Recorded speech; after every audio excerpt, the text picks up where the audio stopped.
morning, Professor and fellow classmates. Today, my partner and I will be presenting to you about an Indigenous senator. Not only an Indigenous senator, but a female Indigenous senator.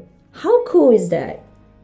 But before we get to Thelma Chalifoux and her story, it's important to first understand what activism is and why it is important to see an Indigenous person in a role of activism. Activism is defined as a policy or action of using multiple campaigns to bring about political or social change. As colonization and residential schools stripped Indigenous peoples of their beliefs, values, and rights, it is important to have Indigenous people take back their voice and fight for what is right and just. Two examples of activism in Canada that promoted change include the event of 1960, where Indigenous people were able to vote in federal elections. Another example was when First Nations people united in rejecting Pierre Trudeau's 1969 White Paper proposal, which, if accepted, would remove the Indian status and ultimately destroy the reserve system by converting it to private property. The combined efforts of First Nations across Canada was responsible for the positive outcomes and protection of the people, land, and culture. As there are many more examples of activism by Indigenous people in Canada, we will solely focus on the accomplishments and success of the Honourable Métis female senator. We hope you enjoy our video that chronicles the life and fight of Indigenous elder Thelma Chalifoux.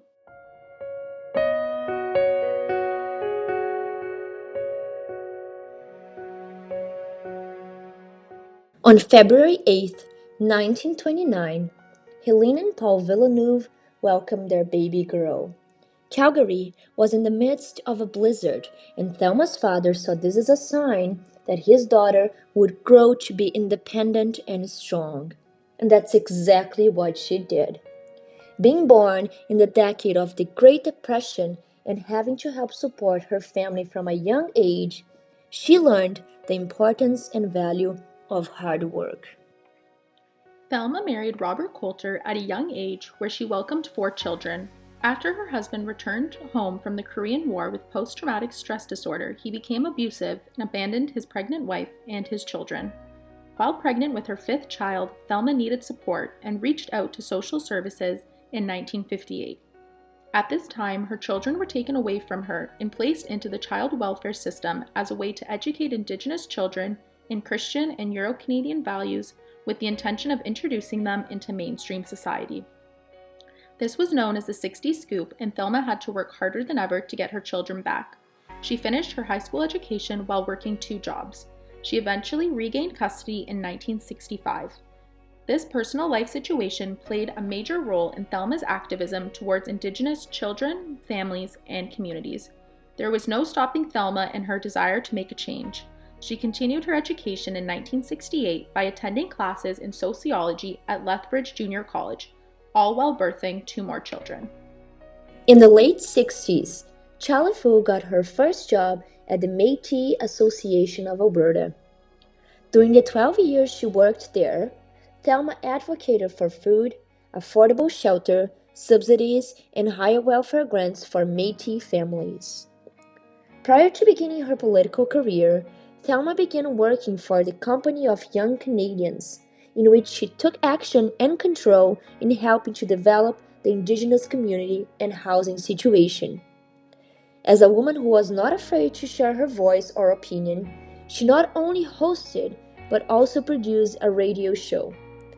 This was a huge accomplishment, as she was the first Métis woman to broadcast on a private radio.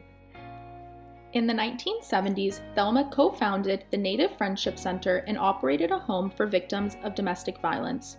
The Native Friendship Center allowed for a space where Indigenous people from the community could access culturally based programs and services daily. Fast forward to the 1980s, where Thelma was part of a delegation that was dedicated to getting Inuit, First Nations, and Métis people identified as separate and distinct nations. On November 26, 1997, the Prime Minister appointed Thelma Chalifoux as a senator. She was the first Métis woman to work and have a voice in the Canadian Senate. Her career lasted for 7 years, where she was driven to support and advocate for women and Indigenous rights. During this time, she brought to light various issues, which included Métis housing, environmental legislation, and drug company relations with the government. She also had a contribution to the Gathering Strength Report of 1997. Throughout her career, she also contributed as a co-chair of the Alberta Métis Senate and was an active panel member of the Alberta Family and Social Services Board. She also was a vice president of the Aboriginal Women's Business Development Corporation and spent many decades working with the Métis Women's Council. Dr. Chalifoux had worked to bring reconciliation between the Catholic Church and residential school survivors. This was important to her as her father was a victim of residential schools and their wrongdoings. During her dealings with the Catholic Church, she aided in the negotiation process in order to obtain land transfers from the church to the local Métis community, where they originally belonged. Thelma fought to have the Cree language taught in northern schools, as she feared it would eventually become forgotten if not preserved. After her career as a senator, Thelma transferred her time and energy by creating and founding the Michif Cultural Institute. This institute is located in northern Alberta and was not only a museum but also a resource center which was dedicated to conserving, protecting, and promoting Métis culture. Thelma Chalifoux is not only remembered for her role as a political activist, but also for her role as an elder. She displayed her wisdom as an elder at the Nietzsche Institute Center of Indigenous Learning in Alberta and also the Northern Alberta Institute of Technology. She was kind, respectful, and showed love towards everyone. She shared her knowledge of traditions, culture, values, and lessons and was loved by many. After a life of accomplishments, Thelma Chalifoux passed away on September 22, 2017 at the age of 88.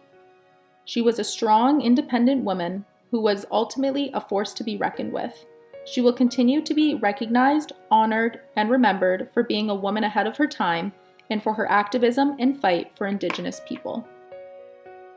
We were always involved in politics because it was always for the benefit of our people. Women were always put last. I would walk into a meeting and they'd say, "Oh Lord, here comes Thelma and her women's lip." Yeah, and I'd say, "Yes, and you better believe and you better listen to me too." Because if we didn't do that, we were left behind. Thank you for listening to our presentation and video on Thelma Chalifoux. We hope you not only enjoyed, but learned something new and also learned about the importance of Indigenous activism.